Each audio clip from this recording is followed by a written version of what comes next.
On October 12, 2020, Bakersfield Police responded to a hospital on a domestic violence call to a female who had been hit in the head with a hammer by her ex-husband. When patrol officers arrived at the suspect's house, the male suspect exited the home, screaming at police, and threw an improvised explosive device at officers. Negotiations with the suspect began, who initially appeared to be negotiating in good faith, but after 2 hours, it became apparent the suspect was not going to comply, and the Bakersfield Special Operations Group was activated. In the ensuing 12-hour standoff, the team became aware that the suspect had his 4-year-old son with him and was an Army combat veteran who had explosive devices in the home. With me today are Captain Ted King and Sergeant Travis Harless from Bakersfield Police to discuss the case. My name is John Becker. For the past 4 decades, I've dedicated my life to protecting tactical operators. During this time, I've worked with many of the world's top law enforcement and military units. As a result, I've had the privilege of working with the amazing leaders who take teams into the world's most dangerous situations. The goal of this podcast is to share their stories in hopes of making us all better leaders, better thinkers, and better people. Welcome to the debrief.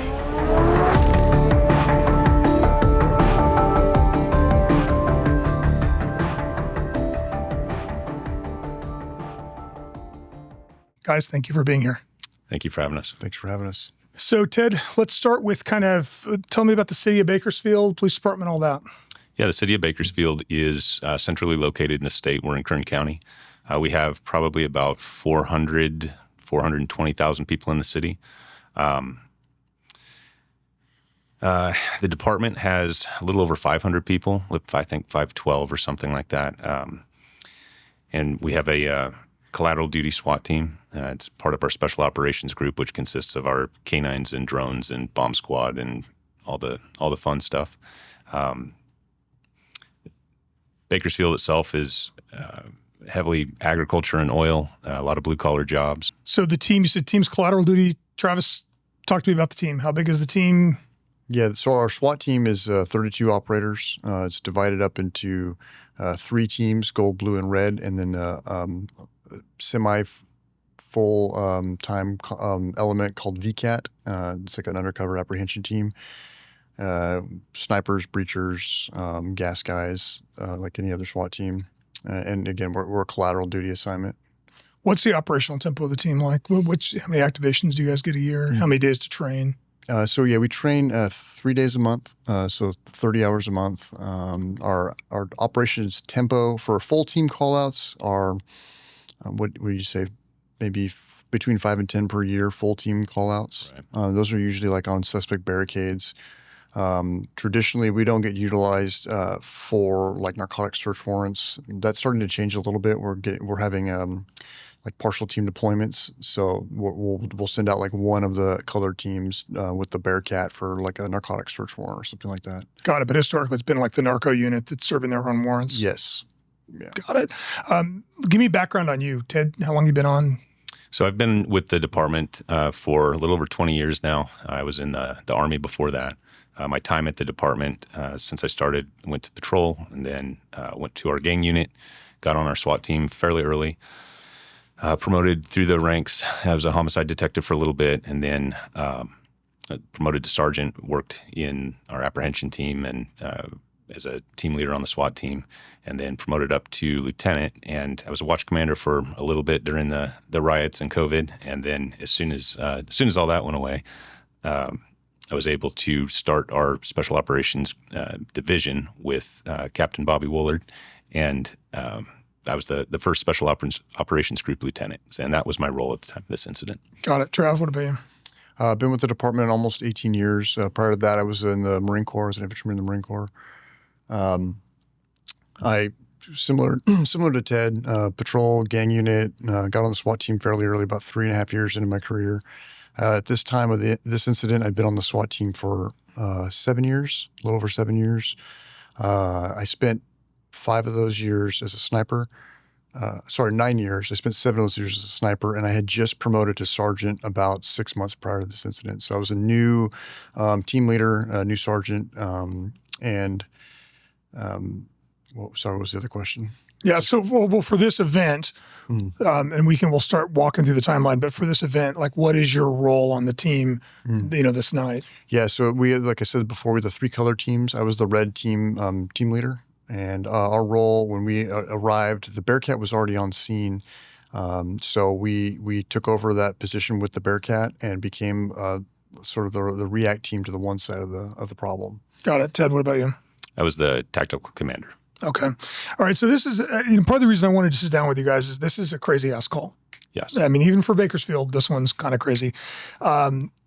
It starts as a domestic violence call. Right. Okay. Walk me through kind of what happens when patrol officers arrive and what the background is.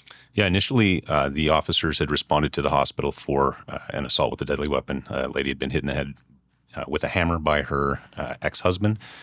And so officers go to the area that it occurred looking for the ex-husband. And ultimately, as they approach the house, he presents himself at the front door and throws an explosive device at the responding officers.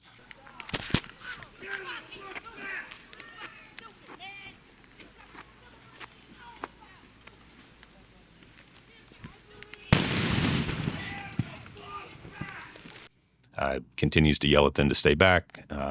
And ultimately, the officers figure out who he is, what his number is, and they get one of our collateral duty negotiators who was on duty at the time in contact with the suspect.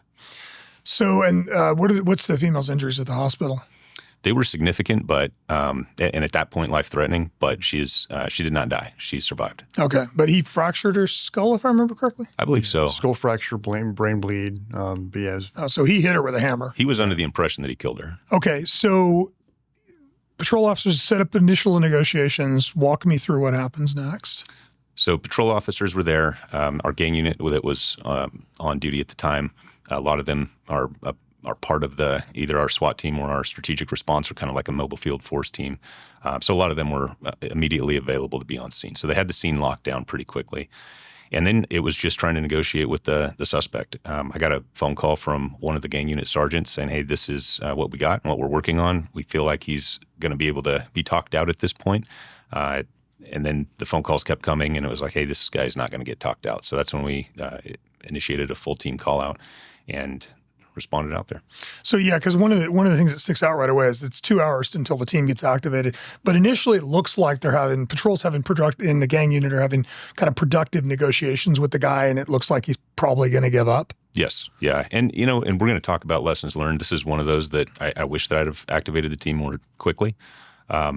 At the time, just going through the motions of what we had and what we needed to do, I didn't. So Travis, when you guys get first activated, what do you walk into? Set the scene for me. Yeah, so when I arrived at the one side of the house, the gang unit was mostly with the Bearcat, and like Ted said, the gang unit consists of a lot of those guys are on the team as well, or like on our strategic response team, or either testing for the SWAT team. So like in the process, so they're a good crew. They're good to supplement our SWAT operators. So.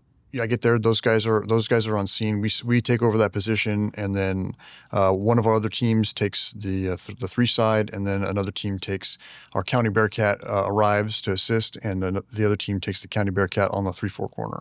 Okay, and Ted, from a command and control standpoint, you get on scene. Kind of set for me how you're seeing the problem. Yeah, so the house is it's a typical smaller residence. I don't know the exact size, but I would imagine, 1,000 square feet ish type home. A couple bedrooms along the 3 side. Front door faces it's right in the middle of the 1 side. And the street is it's a north-south. We can show the map or whatever. But the way that we were positioned is, like Travis said, we had the City Bearcat was on the 1-2 corner. We had the County Bearcat on the 1-4 corner, both in the street. And then we had a team on foot on the 3 side. And the reason that we put everybody positioned that way was that there's a door on the front, middle of the 1 side. There's a kitchen door on the near the 1-2 corner, but on the 2 side. And then there's a door to the bedroom, a walk-through door there that is on to the master bedroom, which is on the near the 3-4 corner, but it's on the 3 side. So I'm sorry, it's on the 4 side.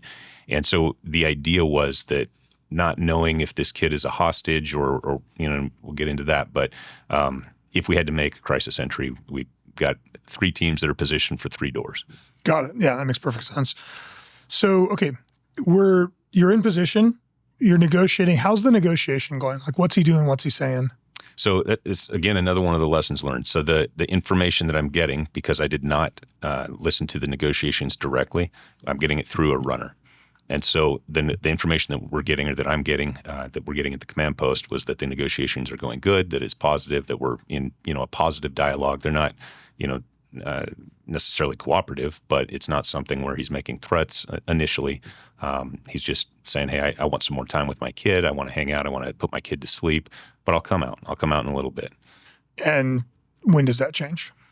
Well, it just kept going like that for a while. And then as the negotiators start pushing it and we start, saying, hey, you really need to come out. We're not planning on being out here all night. And he just got more and more upset. I think at one point he ran out of alcohol and was demanding more alcohol.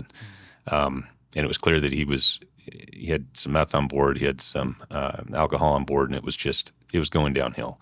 Like I said, one of the lessons learned that we can talk about is that I wasn't listening to him directly myself, so that the filter of the negotiator who's listening to him, and then the second filter of the runner that's running that information back and forth, I didn't realize exactly how elevated and escalated he was getting. So, which came into play a little bit later. Yeah. So your initial impression is he's having a good conversation with the negotiator. Like, Right. the negotiator's like, it's not going so great. And the runner's like, it's going okay. And by the time it gets to you, it's like, it's fine. Yeah. Yeah. Okay. Absolutely. So when did you first figure out that the kid was in the house? Like, how far into this do we figure out that he's got his 4-year-old with him? We knew at the time of the call out that the kid was in the house. Okay. I don't remember if the patrol officers knew immediately. Yeah, but the assault actually took place during the child custody exchange. So the victim had dropped the kid off, and she said that the suspect invited her into the house, which she thought was unusual because they don't have a good relationship. And then once she got inside, there's a chain link fence, about a 4-foot chain link fence that surrounds the property. And when she got on the inside of the fence, that's when he attacked her.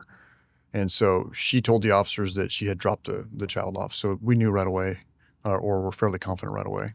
So this is they were married. This is a divorced couple, child custody exchange, Yes. and they have a contentious relationship already. Yes. Okay. Is there any other background that kind of we need to take into account as we're hearing the story that we need to know? Sure. Yeah. So the kind of the logic that went behind it, and again, meth-induced kind of logic, is that the suspect believed that the 4-year-old had been victimized, sexually molested, and that the mother was facilitating that molestation, like she was trafficking the child. And he specifically believed that police officers were the ones that were victimizing his child. And so that created even a more contentious relationship between he and us, the police, when we got there. And is that the reason that he attacks the mom theoretically? Yeah, so he believed that she was trafficking the child, and so the reason for the assault was because of that. And he set her up too, because like she had said, he normally doesn't allow her to come in the house, and he invited her in. He actually said, "We're having some pizza. You should come on in." And she said in her statement she thought that was strange because they had such a contentious relationship that she would stay outside, and so he was basically sucking her into an ambush. And when she got inside that fence and she was kind of contained in the yard, that's when he went after her. And he hits her in the head with a hammer. Yeah, multiple hammer strikes to the skull fracture, brain bleed. So he's trying to kill her Yes. in the front yard. Yes. Okay. She's able to get away, get out of the yard, get to her vehicle, and she escapes. And she self-transports, or she might have been transported by a friend or family member, but she gets herself to the hospital. All right. So we're moving forward. Negotiations are continuing. They're not productive. When does the circumstance start to change for you guys? Well, it was escalating the entire time. So the negotiators, as we get the big vehicles out there, and now the negotiator's not operating out of his patrol car; he's back in the negotiator vehicle. We have the SWAT command post, and we have the EOD truck, and everything else. We're just kind of getting ready to be ready. It was something where he says he's got the whole house booby trapped. He's got enough explosives to level the neighborhood. When we got there, our initial guidance was to do the evacuations, mitigate damage to their surrounding area.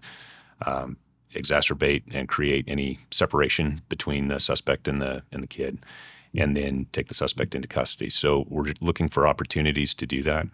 Travis and I and some of the other team leaders were talking about ways that we could do that without forcing, an explosive event or anything like that. So positioning canines or positioning the react teams and using the weapons and the tools that we had to get more intel into the house, things like that, was the primary kind of effort, and which went on for several hours, gaining a little bit of intel from the negotiations, a little bit that, we're observing.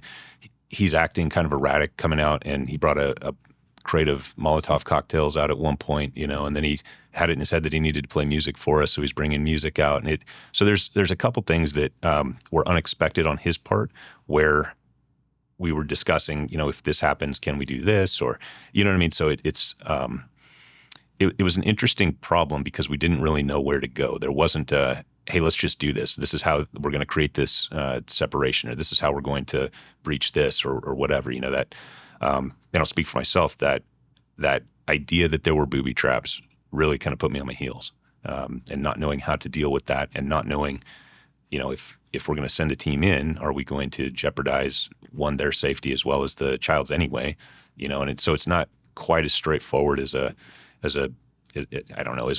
hostage situation that I would think would be, quote unquote, more traditional, right? So at this point, are you having any contact with the kid? Are you guys getting any information about the child? Like, what's the status of the 4-year-old? So the kid has free run of the house. He can go wherever he wants to go. He's free. He's not held. He's not stuck in a room or anything like that. He's very protective of his dad. He's 4 years old, so I can't presume what's going through his head, but he's very protective of his dad. He's coming to the door and the window and jumping on the phone and "F you, police."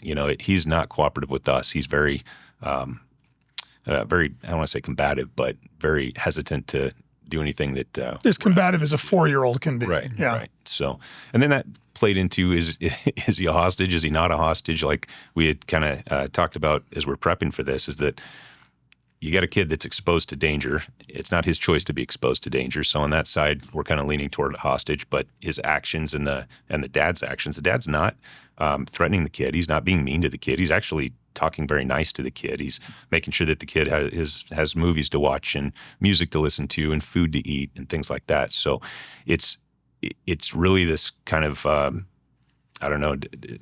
juxtaposition of is he threatening this kid, or is this kid there voluntarily? Is there going to be a situation where we can grab the kid and pull him out through a window, or talk him out through this door over here, or incapacitate dad using whatever and go grab the kid? It was different. It was different not having a cooperative victim. It's a weird one, right? Because like on the one hand, he's 4 years old, right? So you instantly lean towards hostage, but then he's combative. He's insulting the police, right? So that certainly pulls him away from hostage. Dad isn't threatening him, which pulls him farther away from hostage. Right. But dad's maybe got the house booby trap, which pulls it back towards hostage. So you're in this weird kind of in between land, which is the reason I wanted to sit down with you guys. It is this kind of weird in between land where you're having to position the way that you initially assess the case really kind of drives your posture and everything else. Travis, from an on the ground one side perspective, what are you guys thinking? What are you seeing? How are you viewing the situation? Yeah, so as it develops, especially early on, he actually had a lot of contact with us directly at the front. He would open the door. Sometimes he would open it just a crack and kind of stick his face out and yell obscenities at us and call us child molesters. Sometimes he would open the door and step out on the front step. And there was a couple of times where we actually got far enough from the front door where I think if we would have been in a better mindset and position, we could have gotten a canine deployment. We had enough separation between him and the house. Like at one point he comes out and on the front, I guess, lawn or the dirt area of the front of the house, inside the chain link fence, but in front of the house, he had a vehicle parked there. And at one point, he came down, opened up the door, got in, and grabbed a pack of cigarettes out of the vehicle, and then made his way back up. And so I was in direct contact. We had a canine handler, one of our SWAT canines there, and he almost deployed the dog, but it was that kind of like right about to let go of the leash, and then he turned around and he was close enough to the house where he didn't feel like he had enough and didn't do it. And we had a discussion like, hey, we kind of missed an opportunity there. If we get this opportunity again, then we're going to take it. And we're trying to get the canine handler in position. And we got close like one or two more times where we almost deployed the dog, but just not quite enough separation where we felt comfortable doing it. So you guys are you're behind the Bearcats. At what distance from the front yard of the house, you think? So the Bearcats positioned in the street, kind of nosed in on the driveway, and the driveway is at the 1-2 corner of the house. Okay. The front door is like dead center of the one side, and there between the Bearcat and the house is his car where he was getting the cigarettes out. So at one point we tried to maneuver up in front of the Bearcat, but behind the car as kind of like a position of concealment, so that if he came out, we would be close enough to deploy the dog. But again, that opportunity just didn't present itself after that. And then, As he approaches the car, he's closer to the house than you are to the car. yes, yeah, I'd say So if you move on him too late, the canine may end up in the house biting the kid. yes. Or he may just get back in the house and We were probably from the front of the Bearcat to the front door, I'd say 40 to 50 feet. And from the driver's side door, that car to the front door was maybe, 12 or 15 feet. Yeah. So he was pretty close to the house. no matter how well positioned you are and know how much of a react mindset you're in, you don't expect the suspect to walk out the front door and open the car door and grab a pack of cigarettes. Like that's not, I would not put that in the normal lexicon of barricade. Yes. So there's probably going to be an initial like, what the? Yeah, it was a shock to the system. And then again, by the time we realized, oh, here's an opportunity, we were behind the curve and he was already on the way back in. Makes sense. Another thing that led to more, I don't want to say indecision, but just discomfort with making a decision. Maybe that's the same thing, but he had what we believed to be a pipe bomb with a fuse that we didn't know was a fuse at the time. It had been wrapped in purple tape and it looked like a switch. And anyway, so just not knowing what it was enough to just, hey, if we do this, is it going to set off that? If that's set off, is it going to lead to this? And kind of looking at those second, third, fourth order effects, trying to mitigate what damage we're going to do to that situation was just something that for me, it was a little overwhelming. I know that, we were talking at the command post several times about, man, we're very likely going to kill this kid, and we don't really know how to not do it at that point. Well, and I mean, the suspect has thrown an explosive device at you. Right. So I think you have to take any threats that he has explosive devices very seriously, right? Like a lot of people threaten explosive devices, and it turns out not to be an explosive device. When he's thrown one at you and it's gone off, right. I think it's reasonable to assume that he legitimately has what he says he has. Yeah. And he absolutely. was presenting what appeared to be a pipe bomb with what appeared to be a switch. It was a fuse. And also the Molotov cocktails. Ted mentioned that also. He had said that he had Molotov cocktails, and then he came out with like a milk crate full of bottles, which later turned out to be Molotov cocktails also. And he kind of set it down on the porch at one point, went back inside for a few minutes, and then he came back out and he grabbed him and he went back inside again. It's an interesting way to threaten you. Yeah, a lot of meth-induced actions. When the patrol officers get there and the initial device is thrown at them, do they believe it's a pipe bomb or do they believe it's like a firecracker or some kind of firework? So initially, I don't know exactly what the first patrol officers thought. However, the sergeant that called me had looked at it and said, "Hey, it looks like an M80. It's a cardboard wrapped kind of firecracker," is the way it was described to me. So, and again, speaking for myself, I was thinking, okay, it's a firecracker. You don't want to close your hand on it, but is it really that big of a deal? Yeah. So, yeah, which then plays into waiting to activate the team. Yes. Like he threw a firecracker, he didn't throw a pipe bomb. Right. When bomb squad get there, are they able to then assess the device? Do they at any point recharacterize that device in your mind? No, I don't think I know they looked at it, but I don't remember it being recharacterized. At that point, by the time that they were able to look at it, we had already seen him with this other pipe bomb, and he's already telling us about additional devices. Family members said that he had devices and that he had been making them for some time. Okay, so yeah, I mean, you got to take the explosive threat seriously. Right. And obviously, if the house is booby trapped, it's going to kill him and the kid. Right. Yeah, okay. Yeah, I mean, it's one of those cases that's just kind of in between. Yeah. Everywhere you go, there isn't a clear, bright line where you're like, oh no, we're just going to do this. It's this. Well, maybe it's a hostage, maybe it's a captive, maybe it's booby trap, maybe it's not. Maybe we can make entry. Travis, from your perspective, on the one side, I know you guys are trying to get an opportunity to separate the kid, but have you made an entry plan? Are you looking at having to go in and how you guys are going to deal with devices if there are devices? How to deal with the devices. We had a contingent of the bomb squad with us that were part of our entry team. But I mean, specifically in the moment, the plan, if we were going to execute, would be to try to recover the kid if possible and create separation and get back out of the house. And as it's developed, I don't know if we haven't gone into some of the tactics that were used, that we executed, and how and why.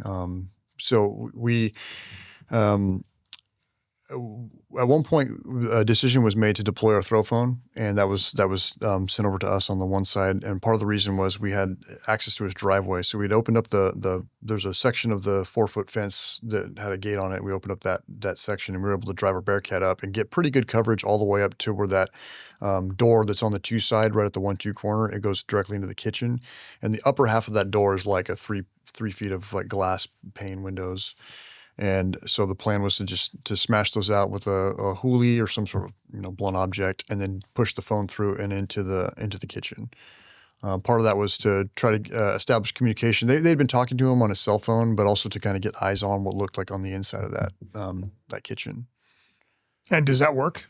Yeah, so the deployment was successful, but pretty quickly into it, and I wasn't in the command post, but he had come over and he was really upset that we had smashed the window. He threw a blanket over the throw phone. He was real paranoid over the phone, so I don't think that they were able to have good eyes on. Right. After, I'm not sure how long they had eyes on with the throw phone. Yeah, he covered a couple of the cameras on the throw phone. Interestingly, though, on that, and I don't mean to cut you off, but just real quick, one of the cameras that was still working was pointed back at the doorknob of the kitchen door, and there was a chair in front of it that was barricading the door. The throw phone kind of goes, I don't know if it was on top of that or whatever, but the doorknob had something wrapped around it and going down behind the chair. And so, spoiler alert, it was a little dog bell so the dog could go out and go pee. But at that point, it was like, holy shit, is this actually booby trap? Yeah. Yeah. I mean, well, you have to be biased towards booby trap because he's giving you all kinds of signs to do that.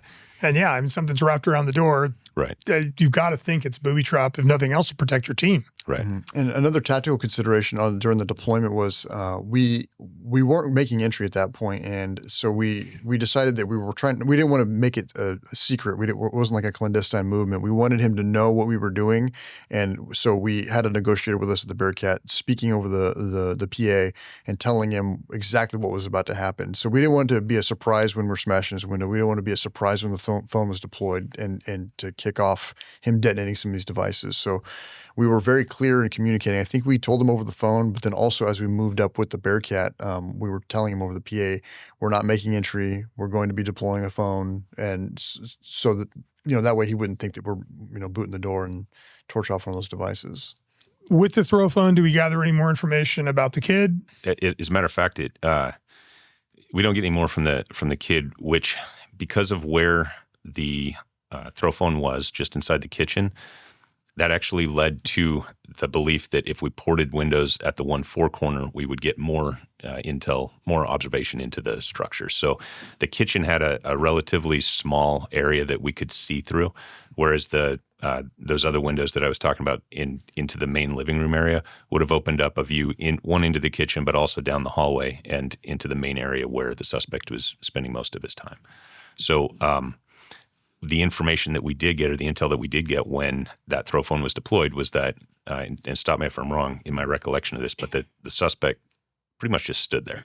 Mm-hmm. He didn't, react violently. He didn't make any, movements or anything like that would have gone toward, threatening behavior or anything like that. We'd had success breaching a window and pushing a device through. So that led us to think that we would potentially be successul doing that again.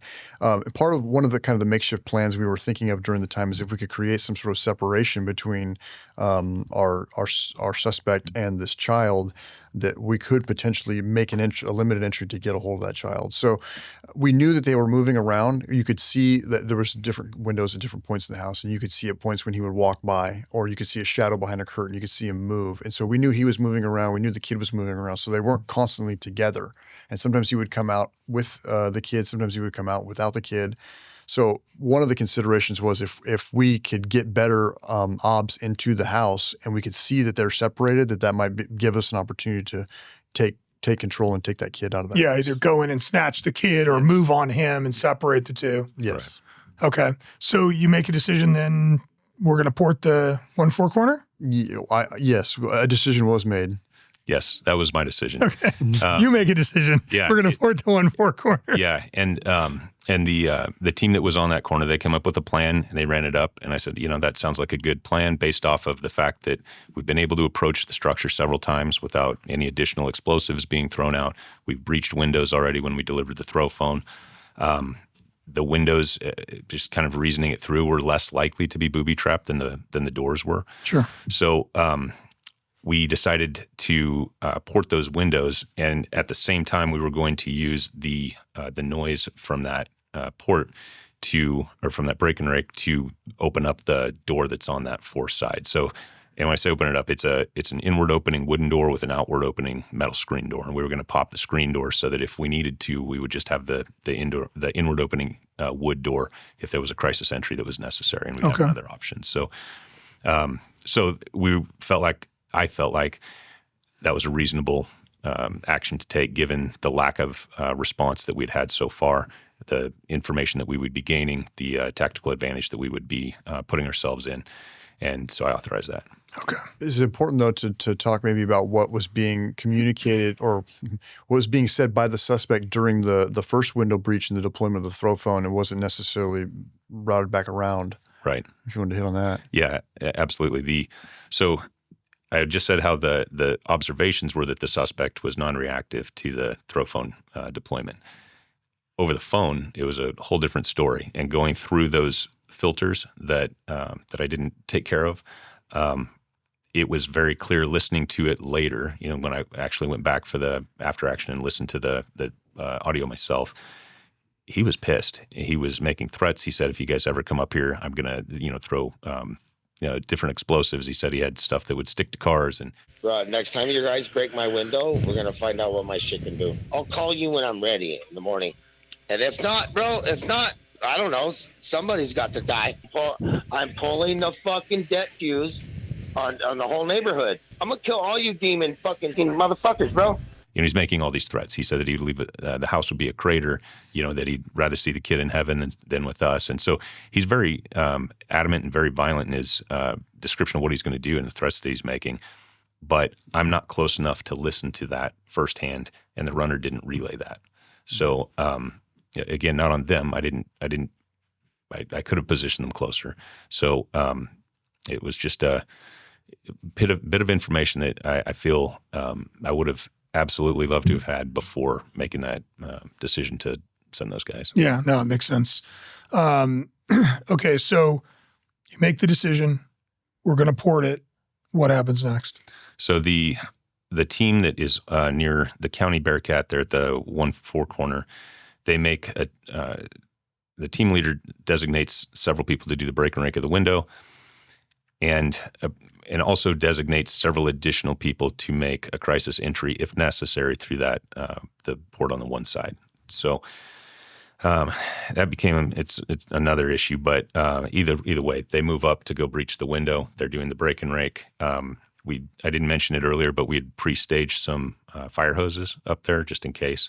So those were with that same team, and so it was very close. I don't know if you remember, but I don't know if one of them had the hoses when they did the break and rake, or if they went and grabbed them. But either way, it was all real close. We had a line charge just outside of that fence, that 4-foot fence, and pulled all the way up and charged and ready to go. So it wasn't inside the yard, but it was steps away from the operators. Is that something you guys would normally do on a barricade?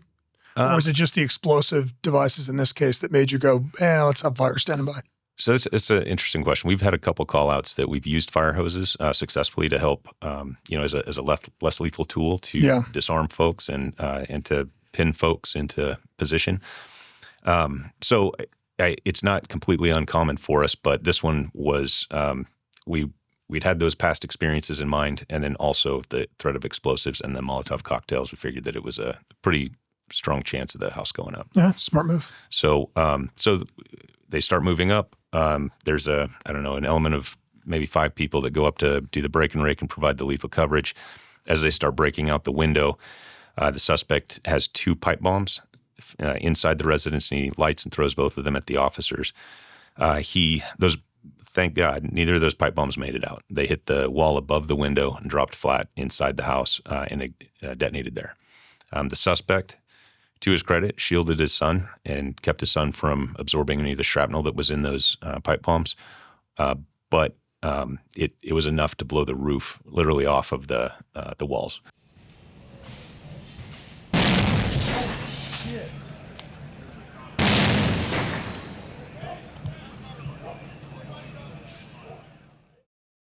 So it was pretty strong. Operators, a couple of them were knocked down. They evacuate. They get back. We start pouring water into the house, and there's now a fire going on inside the house. We don't know if the suspect's alive. We don't know if the child's alive.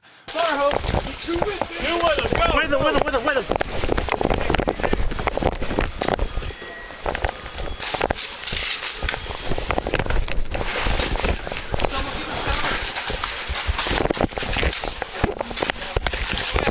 We need one for cover. Give us cover over here.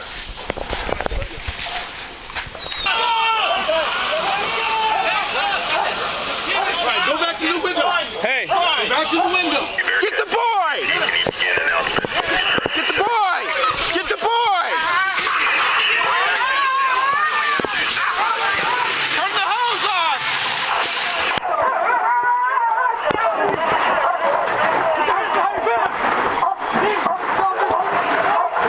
Look for other devices! Look for other devices! They got the boy! Back out! Back out! Back out! Go, go, go! Move! Move! Get him out!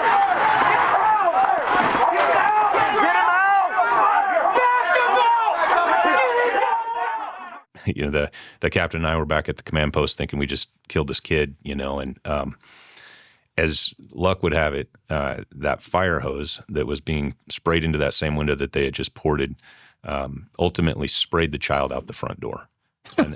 And so it was a pretty crazy scene, and Travis can describe it better, but there's fire in the water. It's all mixed up with the Molotov cocktails and what it ignited and what was on fire. It was very chaotic. Yeah, so like he said, that he did have those Molotov cocktails, and it appears that when the devices detonated, it broke the glass that contained the gasoline that was in the Molotov cocktails, and so a fire immediately started, and they had the hose on it within probably 10 seconds, and they were spraying on the fire, but when you hit gasoline with water, it spreads the gasoline. So it the initial probably 10 or 15 seconds, it made the fire bigger because it just spread the gasoline around and spread fire everywhere. During that time, the front door opened. I don't know if it was cracked or how it came open, but the door comes open and you can see the fire and you can see water coming, high pressure water coming out of the front door and down the front steps. And a few seconds into that, with the water gushing out and down the front steps, this kid, this 4-year-old, just comes squirting out like a water slide and slides down the steps out into the front yard. And so our team on the one side immediately run in, pick up the kid, and within a few seconds after he came out and was down the front steps, our suspect came same pattern, squirting out, sliding down the steps and out of the front door. That's insane. Yes, it was pretty crazy. So the I'm assuming the line is spraying kind of angularly through the house, probably through the wall, and catching the door, blowing the door open, and then if they try to cross it, they just get picked up and thrown out the front door. Yeah, so it's from the 4 side towards the 2 side, and at an angle, and coming. So from the 4 side, coming through at an angle and out the front door that's directly in the center of the 1 side. And so it's just spraying through the living room and into the kitchen and out the kitchen door, essentially. Yeah, it was pretty crazy. So, and what I say, incredibly lucky, because I could have gone. Yeah. We could have sprayed the kid back into the hallway. We could have made a bigger problem for ourselves. But the big man was on our side. So Wow. So the suspect now, so you grab the kid, suspect now gets blown out the front door, and you guys just grab him and take him into custody? Yeah, there was a dog deployment, and one of the issues was the fire, also with the water. So the house is on fire at this point, and the fire is growing and it's spraying out of the front door. So we were fighting with the suspect, and he was also being engaged by a canine as fire is squirting out and onto like the officers and the suspect. So we had to hastily move him from that position at the front door into a safer position away from the fire and also the other explosive devices, which, we didn't know if there was going to be additional explosions or not. So we had to, once we got, the kid was easy to get out, because he's a 40-pound child. One operator grabbed him and just ran back to the command post. But he was a bigger dude, our suspect. And so picking this guy up with a dog attached to him and moving him out to the street was one of the tactical problems we ran into. All while fire is squirting out the front door. Right. Yeah. and we're waiting for the house to ignite because we think there's explosive. There was explosives. Thankfully, none of them went off from that. But yeah, it was a. It's like a bad nightmare, man. It's like a hell dream. Yeah. And we can talk about it, but we afterwards, we're thinking like, what could we have done other than the decision making, that was on me, but what equipment could we have gotten? What shielding can we use? What can we do about explosive threats? And it was, there were definitely some things we could have done better, for sure. But, a lot of the military folks that we contacted and were talking to about that, they're pretty much like, hey, it's explosive, you're fucked. It's tough. It's tough dealing with that. So you're talking about the consideration between like what type of force to use, like whether or not we should. Does this justify deadly force? Does it not? Like we said, is the kid a hostage? Is he captive? What is his status, and how does that play into like our decision making with the snipers, with other force options that were available? It's interesting because like up until the point that he throws the pipe bombs, I would argue that there's no reason for deadly force. As he throws the pipe bombs, I would argue that's attempting to kill the officers, right? So at that point, I think he moves, clearly he starts stepping into the lethal force thing. But at that point, you got another problem, which is you just started a fire. Yes. Or he just started a fire, and that's spreading rapidly. So I'm not sure. Did the team that went up to do the rake and break, did they see him when do they see him throw the pipe bombs at him? I believe they see the devices come towards the window and then they detonate. It was pretty quick from the time that they started the break and rake to the time that the devices detonated. There was like curtains on the other side of the windows too. So part of the plan was to get the window out using the bang pole, and it's got the spikes on the end of it that are designed to kind of get caught in the curtains. So they wanted to get it caught in the curtains and rip the curtains to the outside to get a better view into the house.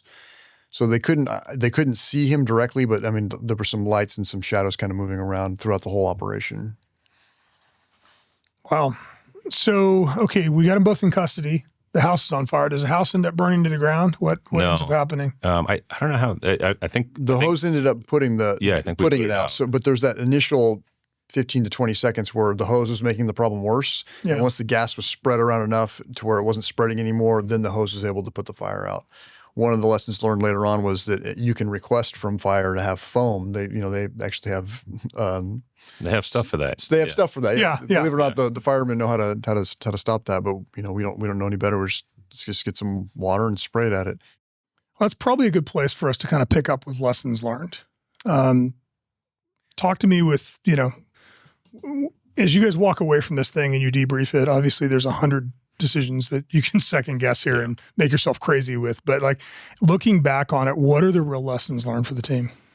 There were a lot and a lot of different aspects as well. One of the primary lessons that I learned was just setting up the command post, right? Setting it up in a way that information flows rather than you have to push information. And by that, I mean, like I mentioned a couple times, not hearing what was being said with the negotiators and relying on the negotiator himself and his filter and the runner and that filter.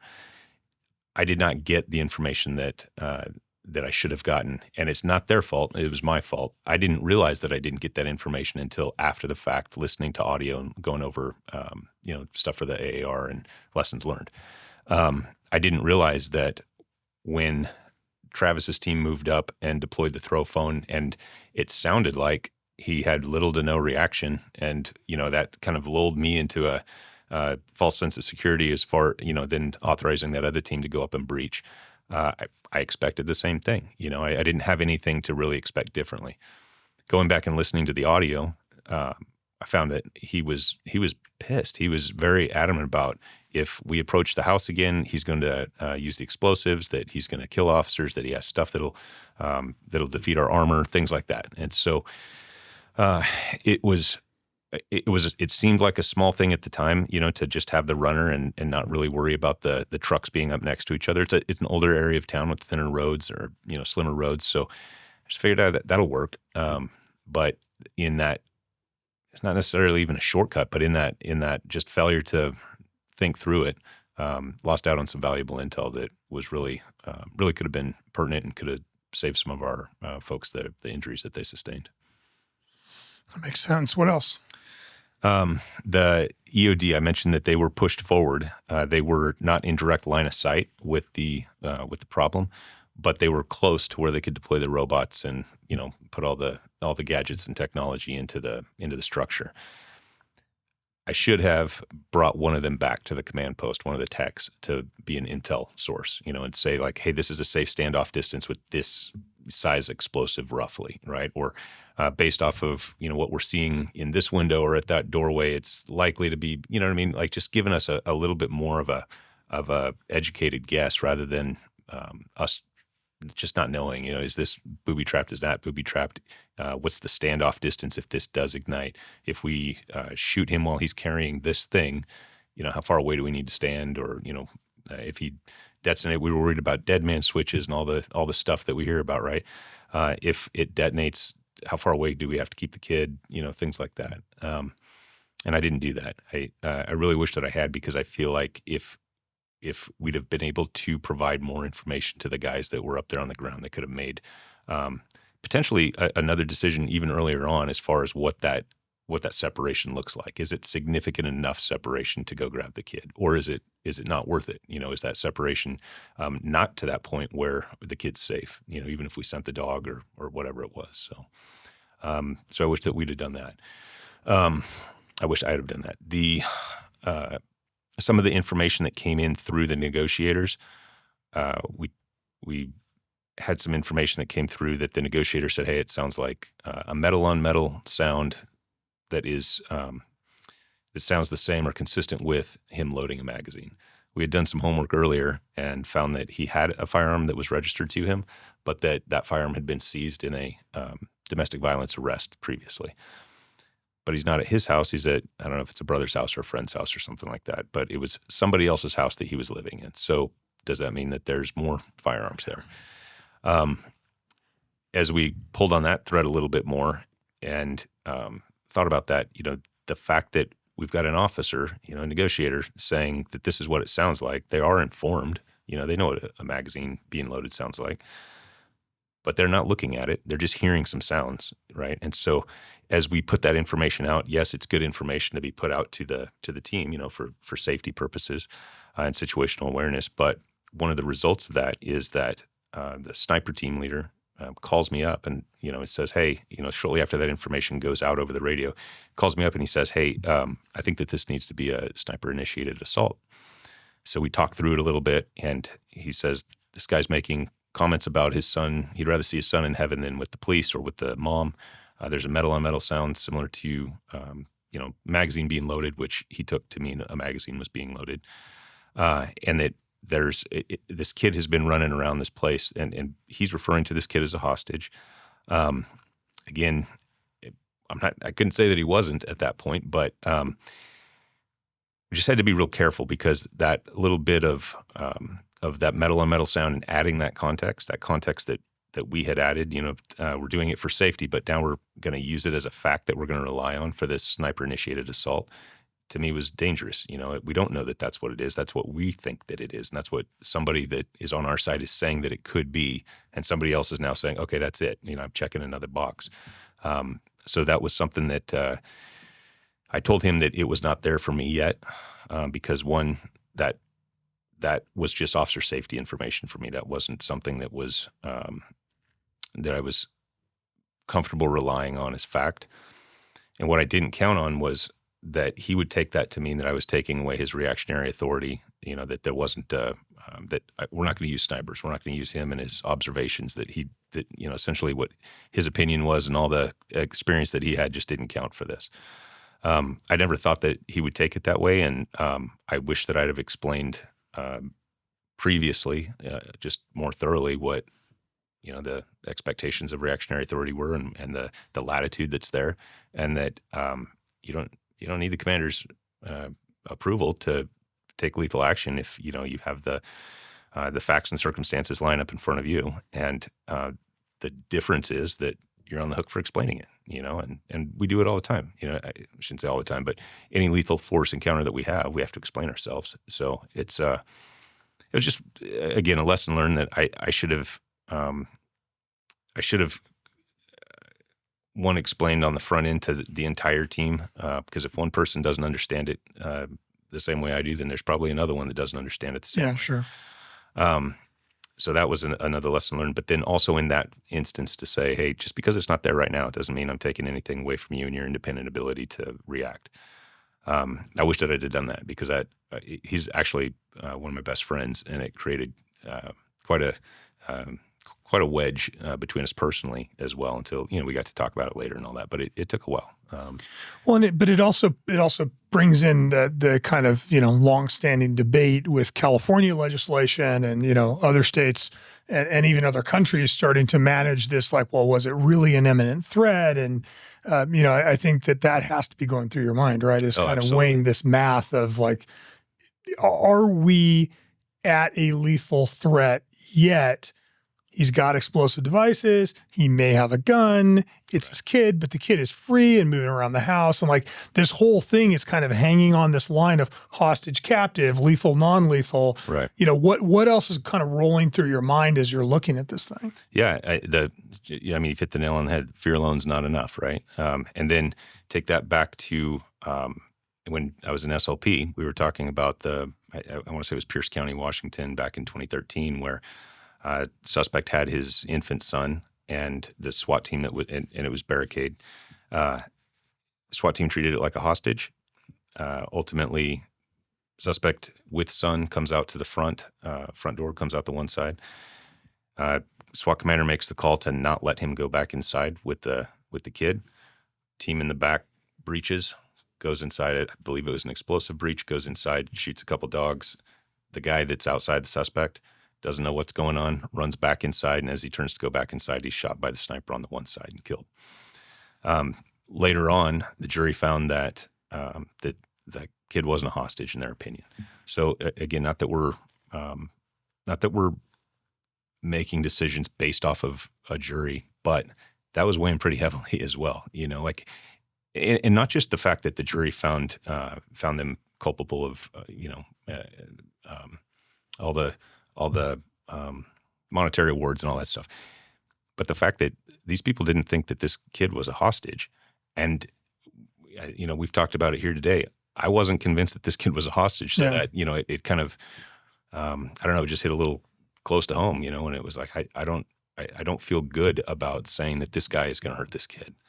Yeah, no, this whole case is just kind of hanging on that balance point between hostage and captive, and is he really threatening the kid? Obviously, he's a threat to you guys, and maybe some secondary explosive is a threat to the kid, but he's not directly threatening the kid. In fact, he's being nice to him, and it kind of gets on that teeter-totter of like, I don't know.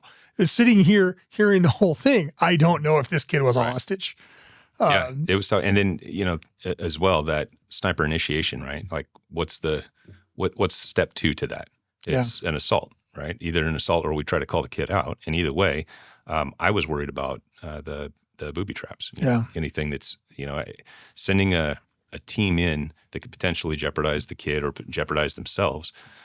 Or, I know I get a lot of flack for it, but even the idea of priority of life, right? Like trading these good guys that I know for somebody that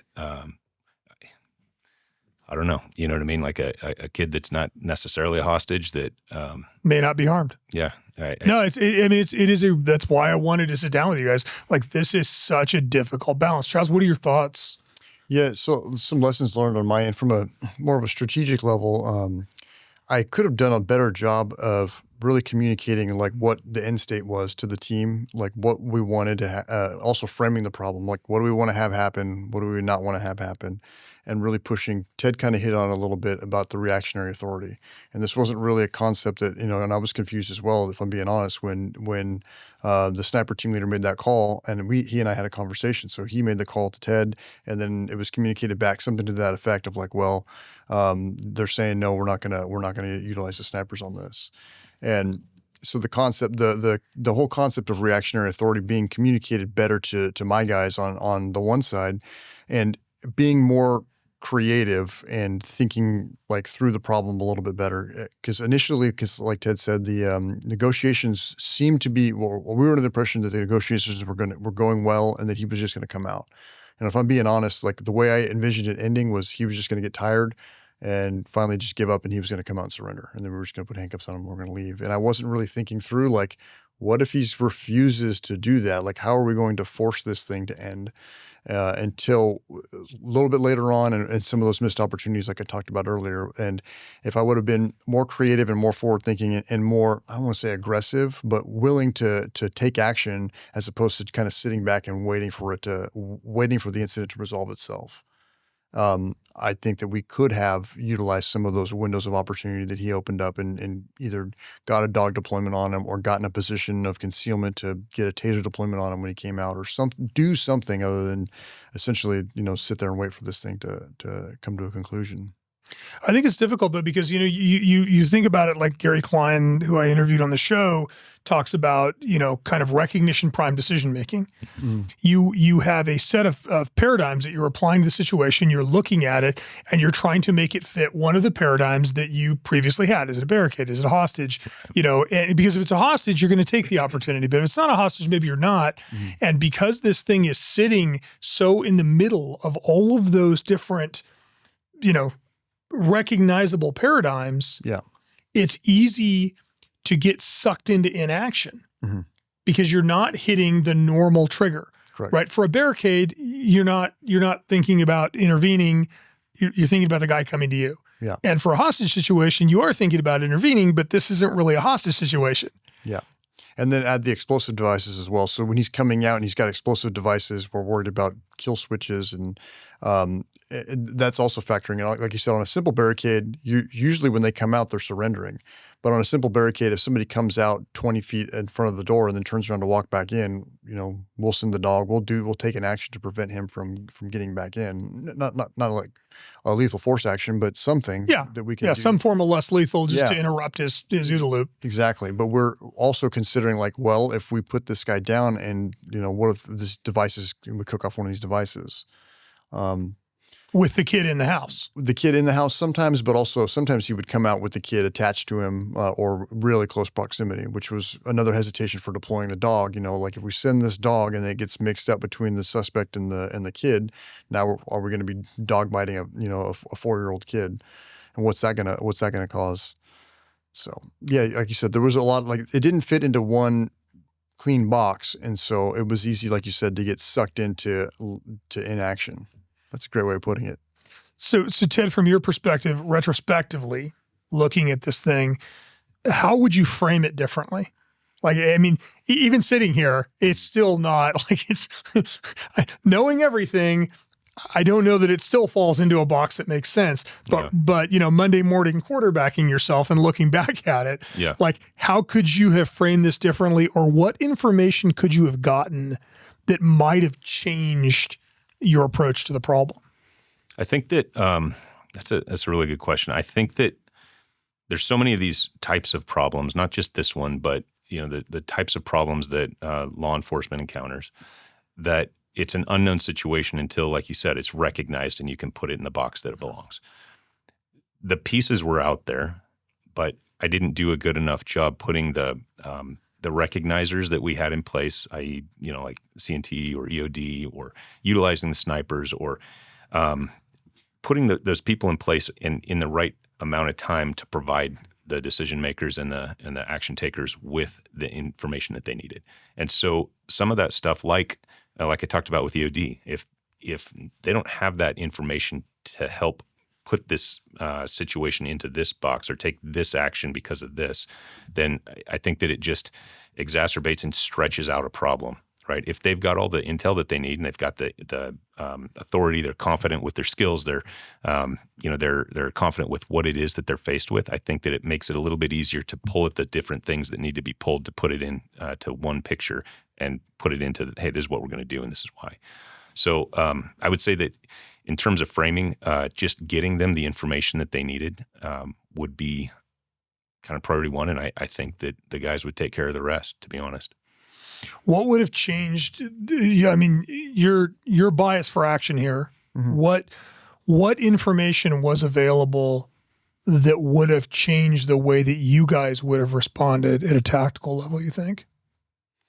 I think that if we would have known specifically that how upset he was at that initial breaching and deploying of the throw phone, I think that we kind of already covered it. That would have definitely made us second guess the thought of doing another window breach, another break and rake. That would have, probably changed our decision making there. And I think that additional information that would have been useful.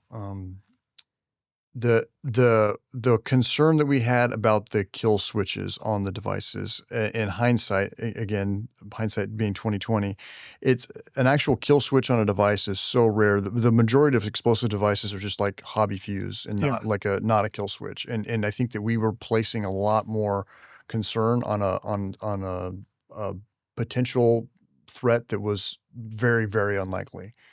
And the devices were not actually as dangerous as we perceived them as long as they weren't lit. They were, they're not that big of a problem. Unless he gets a torch to the fuse, the device isn't going to hurt you.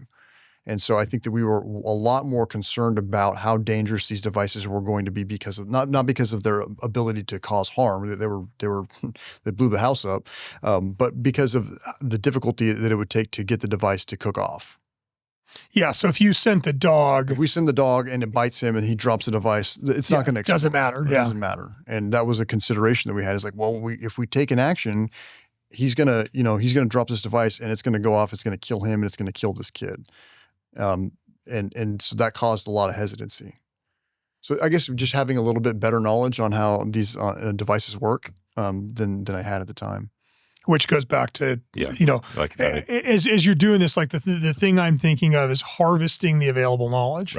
Right. It's like, okay, you've got the bomb guys there trying to maximize what bomb is providing, trying to maximize what CNT is providing. But it's a dynamic situation. It's like there's a lot going on here. And looking at it retroactively, you can go, well, we didn't know, but this information was available. But I think from a going forward, how has this changed the way you are interacting? Like as a SWAT commander, are you going to handle your CNT or EOD differently than you would have prior to this incident? Yeah, I think Travis is better to answer that because I left the team a couple of years ago. But I think you guys right now, you're doing more to cross-train operators with CNT duties and drones. Drones have changed the game as well, which we didn't really have. We didn't really have in 2020 at that time. That's another option that wasn't available that would change the kind of the arithmetic on this problem with drones for sure. But the formulating, we're a lot more integrated now than we were then. And we are a lot more cross-training with our operators we're sending operators to crisis negotiator training schools and also sending breachers to explosive breaching schools. And then we're integrating TAC medics. They're firefighters that are TAC medics could help us with on the hose and the firefighting side, which came into play here. What other cross trains are we doing? It's just a lot more integrated and cross trained and more better. We're all part of the Special Operations Group, but that group is more integrated now than it was at that time. We're not as siloed as we were. So like it's easier to talk to the bomb guys and have them explain what we're looking at and what this might be. It's easier to communicate with our C&T guys and have a better understanding of what's actually being said in there, what information is being, because a lot of that wasn't getting to us. So just being better integrated as a special operations group, it would have helped us to have the piece, some of the information that we didn't have that would have changed some of the decision making. Yeah, and I talk about this when I teach culture-centric leadership. We talk about this, a lot in lessons learned. Is the problem with siloing people is, one, you don't have the relationship with them that you can just go up and go, hey man, what do you think, and trust what they're saying. They also don't have the relationship with you that allows them to go, hey Travis, I don't like the way this feels.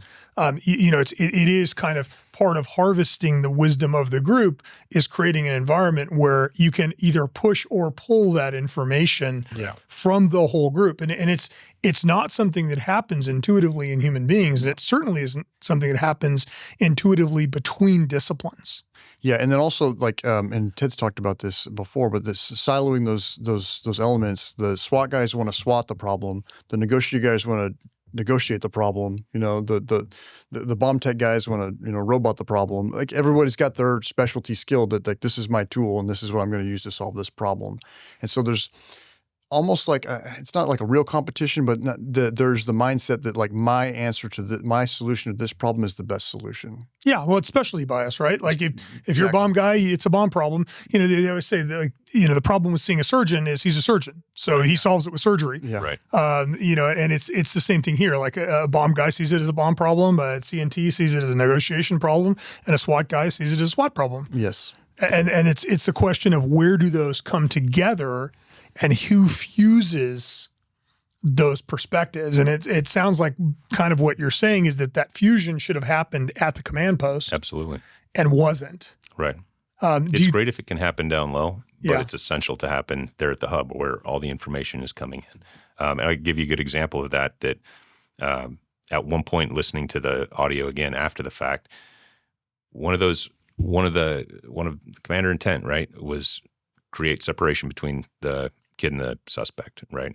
Creating take action on it. One of the negotiators, when suspect says, hey, I'm going to come outside, I'm going to play some music for you guys. I'm going to bring a speaker out and play some music. Excuse me. Negotiator says, yeah, it's not a good idea. You need to stay inside, and so there's a little bit more to it, but that's the gist of it, is that, the end state, the guidance that was given was very different than what the information that was being relayed to the suspect, which is just, again, another.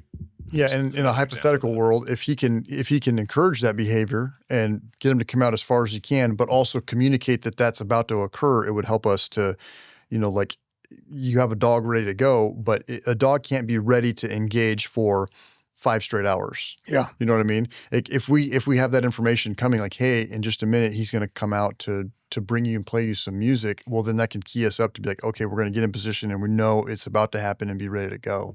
Right. And shortened up our reaction time, I guess. And do you think that's, is that an in-state problem? Is it a divergence of in-state? Is it the C&T has one in-state in mind, you have a different in-state in mind, and they're not common? Yeah, I do think that's what it is. I think that it is a symptom of the problem that Travis was talking about with having siloed training and siloed focuses. Again, we moved in the right direction by creating this special operations group and putting everything under one umbrella. But there was still the growing pains of now we're all next to each other, but we don't talk, right? We don't train together, things like that. So it was never as obvious to me as it was during this call out. And I wasn't somebody who just came to the team as a lieutenant or as a sergeant. Like, I was on the team for 15 years and never been off the team, right? And I've moved up through the ranks. So it wasn't something where I'm scared of action or, the typical company guy or. Yeah, you're not the new guy that just rotated in from a school resource position. Right. Yeah. And so, and I don't say that to mean that I make all the right decisions, obviously, but this wasn't something that was just wildly wrong to me. You know what I mean? It was just kind of, again, the way we had done things, and we think, oh, we're making this progress, but that progress doesn't actually get made with the idea. It gets made with the application and the action that's taken behind it, right? So, so all the great ideas in the world are nice, but they're just a starting point. And it was just a growing pain that was made unfortunately pretty glaringly obvious on this one. Well, but it's also interesting because it goes to the way that teams train, right? Teams train, generally speaking, for a single end state for the specialty that's training. Right. Right. So if it's a bomb problem, then it's handled as a bomb problem, and the bomb guys think of it as a bomb problem. Yes. Or it's a SWAT problem. And there isn't, most teams don't train this level of integration where like, oh, it's a bomb problem that is now transformed into a hostage situation. Yeah. Or vice versa. And because this thing, again, is sitting in the middle of all these recognitional decision paradigms, Right. It's those are the things that could pull it, that ability to commonly articulated an evolving end state are the things that can pull it into a direction where an action will make more sense. How is this trained the way, how has this changed the way you train? How does the team train for an integrated solution? Yeah, we definitely do a lot more integrated training now. And like I said, I kind of touched on a little bit before, is from the SWAT side, we have started to branch out instead of just being, working tactical problems, weapons drills and that we're branching out, and we are now integrating with our bomb guys. Instead of it was always like we were the team, and then these other guys would kind of tag along with us. Yeah. And now our training is more it's diversified, I guess.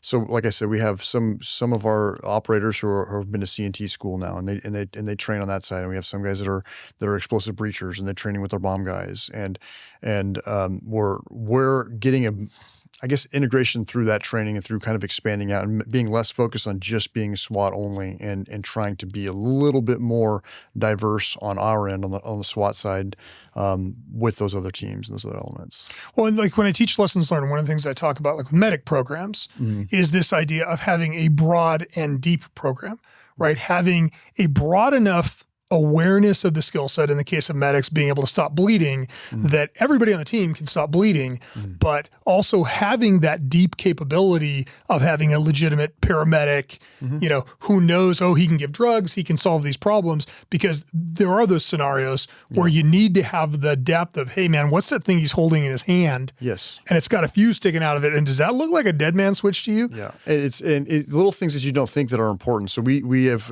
since this incident, implemented a more in-depth medic program. And like I said, we have some of our city fire guys that are part of our team, and they come out to all of our call-outs, they go to our training.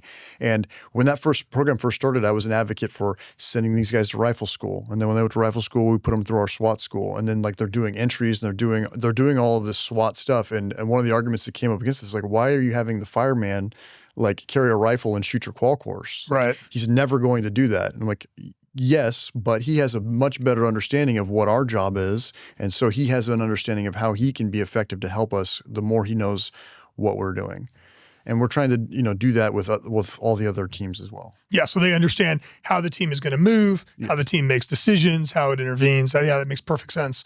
I think it's, more and more you are seeing a move more towards what you see at national level counterterrorism teams, where you have very deep levels, tactical bomb techs and medics and intel guys, and those circles are overlapping. And I think even in a collateral duty team now, you're starting to see this recognition that specialty bias and silization creates barriers that in this case, the suspect exploited. Yeah. He didn't know he was exploiting them, but he inadvertently stepped on the lines between SWAT and bomb and SWAT and negotiation. And like he's kind of standing in the gray space the whole time. Yeah. Yep. That's Absolutely. a great way to put it. The part of the going a step above that as well is it's great to have everybody cross-trained in everything, but that creates such a training burden as well that, in 30 hours a month, which is a lot for a collateral duty team. It is a lot for a collateral duty team. It shouldn't be a lot for a collateral duty, absolutely. But it's a lot for a collateral duty team. So, but like especially now I'm in a different position and it's a little worry broader. about staffing and overtime. Yeah. All that He's doing all that captain math. It's super exciting stuff. But it becomes a real thing, because if we can't get out there to do our day job because everybody's off on training, like we can have all the tactical GI Joes in the world, but we're still letting go of 99% of our work, and so it's there's a lot of there's a lot of dynamics to it for sure. Well, I think this is one of the problems, so this is the challenge that collateral duty teams face all the time is building, what the Marine Corps would call a medal, building this mission essential task list and being able to look at it and say, we have to be able to do these things and train to these things. And we need to have this level of capability.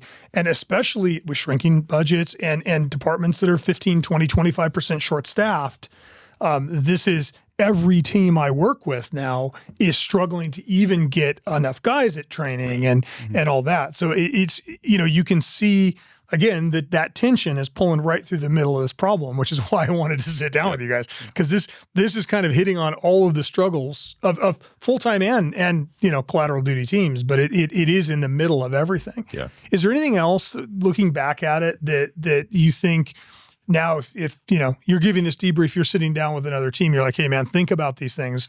Is there anything else that we haven't covered? Excuse me. I'm sure there is. This one was one that, individual readiness is another one. I talked about the team leader that was on the 1-4 corner, making the plan to do the break and rake, and then also assigning some people to do a crisis entry through the door on the one side if necessary. I didn't realize that the crisis entry portion of that had gone out as a directive from that team leader. Not that it's a big deal, it sounds pretty reasonable. However, what those operators received was that they were going to go do an entry. And so ultimately, because of the explosions and everything else, it was just such a cluster that that plan even didn't go to plan, right? Or the actions didn't go to plan.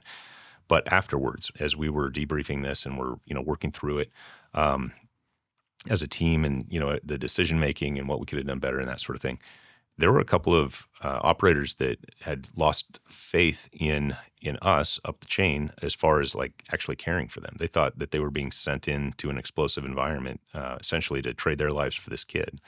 Again, there's a little bit of some personality involved in that, but Sure. But it was something that it hit pretty hard. The way that it hit me was frustration. I was actually getting frustrated with them about it. Like why would you think that? And then it takes took me a little bit of time to work through that and be like, well, obviously I didn't explain it well enough. You know what I mean? Or that's just not a known thing. And so it was something that kind of left that gut punch feeling. Like I don't want the guys to think I don't care about them. You know what I mean? Like when we're out there and we're making decisions and we know that it's dangerous and that guys could get hurt, I expect all of them to understand that it's pretty dangerous stuff and that this is a thing that you might not come home from. We're going to do everything we can to not get to that point. But if you don't understand that that's the risk of doing one of these special teams, then you're probably either in the wrong spot or somebody didn't tell you everything. Yeah. Right? And I didn't want to be that guy that didn't tell them everything. So that was something that was difficult to work through. One of those guys he was on that approach team with the explosions that went off and ultimately retired from this. We had a couple more one with permanent injury to his hearing, another one had a brain injury out of this, still working for us, made a recovery. From the overpressure? Yeah. Yes. And so there's stuff like that I don't know that, like I mentioned earlier, that there was any special equipment or anything that we could have done, but just knowing pulling in the information that some of us had would have been enough to say, hey, let's not move up on that. Or if we are going to move up on that, maybe using a robot or something like that. He had specifically said, hey, if you send a robot up here, I'm going to, throw bombs at it and blow it up and all that stuff. So that was the reason we didn't send the robot. But looking back, man, I would have much rather traded a robot that works half the time, as opposed to six of my guys. Yeah. So. Yeah, for me, I think there's that old saying, never mistake good luck with good tactics. And this was one of those scenarios where you could look at the outcome and say, well, we rescued the kid. We didn't go over the injuries, but the kid had basically no injuries. Suspect had some blast damage and some burns to his lungs, but that was all self-inflicted. He survived. But you could look at that outcome, and we had he kind of touched on some of the injuries for the operators, which were significant enough to cause some issues. but it could have been much worse for the operators. It could have been much worse for the suspect and for this kid. So the outcome at the end of the day, I mean, was a pretty good outcome, all things considered. And it's easy. It would be easy for some people to say, well, I mean, it all worked out, so that means we must have been doing something right. And one of the things I'm actually I guess in this incident, the thing I'm most proud of for our team is actually everyone universally has the mindset of like, actually, no, we kind of screwed the pooch on this. There's a lot of things we could have done better, and we got real lucky on this. Instead of allowing yourself to be lulled into this like self, back patting sense of like, great job, guys, you did it. And so that's the thing I'm most proud of for the team is not mistaking the good luck that we had on this operation with good tactics. I mean, if he throws the bomb a little better, he blows up your operators. If he throws it a little worse, he kills himself and the kid. Yeah. Yep. But it is, I mean, that is the point of debriefing, right? Is to retrospectively look at it and say, okay, what could have happened? Not what did happen, what could have happened, and what could we have done to more positively influence that effect. And I think that's a step that a lot of teams don't look. They don't take the time. They go, oh man, the guy shot at us and he just about hit us in the head, but everything went great. Like, no, he didn't shoot well. Right. And in this case, it's I mean, shooting him out of the door with a fire hose, certainly there's an element of luck there. Yeah. Unless it was intentional. If it was intentional, I'm willing to give you credit, but it didn't sound like it was. Is there anything that we haven't covered? No, I don't think so. I don't know. I can think of other calls where it's had like significant impact on the structure of the team, like going to the three color teams that we have. It was a different call out that we had to have a team, doing a manhunt for a couple of weeks. We had to have a team that's ready all the time, right? So it structurally changed the makeup of the team, or we do a thing and now we get a piece of equipment because, we had this particular problem. And so there was a problem, and then there was an affirmative action, right, that took care of that problem or worked to address it. On this one, it was, I don't know, it probably led to a little bit of that feeling of just that gut punch, where it's like there's not really, other than just the individual information pieces, and getting that together, there's not really a thing that can keep you safe from the explosive. There's not really a thing that would say, well, we're not going to have this problem anymore. It's just man, I hope that doesn't happen again, Yeah, no, it is a really hard problem. Trav, anything else? No. I just, like I was kind of mentioned before, being more proactive in my mindset in the way that I think about how I'm going to work through this problem, and not just allowing myself to kind of, like you said, get sucked into like, this is the box we're going to put this in, and this is the result that's going to come of it. Yeah. I think just to add to that, I think you and a lot of the guys do a really good job of proposing ideas, right? Of pushing information up and things that like, hey, we could do this. Hey, we could do that. And having some reasoning behind it. Mm-hmm. And I don't know if it's just, again, those growing pains. And it's been a couple of years since I've been on the team, but I know some of those other teams are much more likely to just kind of sit back and not take action until elements of our team, I'm not saying other SWAT teams, elements of our team have traditionally been a lot more hesitant to step up and push that information. So I think that some of that as well, where it's just encouraging, getting the cool guys to go talk to the whoever's on this team or this element or that element and say, hey, what's in your head is valuable to us. We can't get it unless you give it, and so if you see a spot to find work and put some work in, do it, just like an entry. If there's work to be found, get on it, Well, it's creating a culture of harvesting the entire wisdom of the team, right? Both by push and by pull. Right. And teaching everybody, you think in terms of a lot of our soft units use rank-off planning. And the whole point behind using rank-off planning is the newest guy on the team has more perspective on the team than anybody else on the team does. Right. 100%. And he looks at the problem differently. So it is creating that underlying culture of, hey, if you see something, we want to know. Yeah. And you're not, you're on the team, but you're not the FNG. You're another set of eyes who's gathering information and seeing the problem differently than we are. And as a commander, it's opening yourself up to that and being willing to periodically be wrong and have your ego bruised and all the stuff that comes with that. But it is that idea of we have to harvest every bit of brain that's available to solve the problem. Right. Guys, this has been fantastic. I appreciate you doing this. And, it was a positive resolution. I actually think that more positive than the resolution was the team's retrospective on it and this kind of a conversation. So thank you for doing this. Thank you. Thank you.